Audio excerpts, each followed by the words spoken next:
In recent months, the health department has seen several situations where families have not had their children vaccinated against pertussis or whooping cough, and then had most or all of the children in the family become seriously ill. Pertussis starts off looking like a common cold, and then after a week or so develops into a harsh cough due to a mucus-coated throat. It's very contagious, especially among those who have not been immunized. The infection is called whooping cough because the person will gasp loudly for air while coughing, especially in younger children. The symptoms can last for months, and the illness can have serious complications, including pneumonia, convulsions, brain infections, and even death. Nearly half of all toddlers and infants diagnosed with pertussis require hospitalization.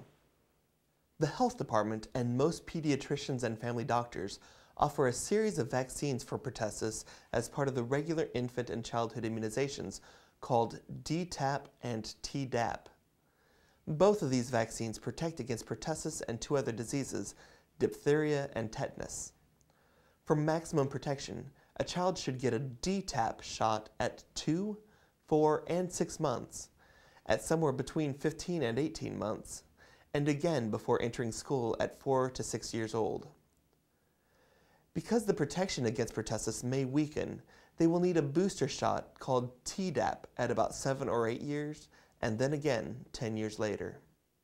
Pertussis or whooping cough can be a very serious illness, especially in young children, but it can be prevented.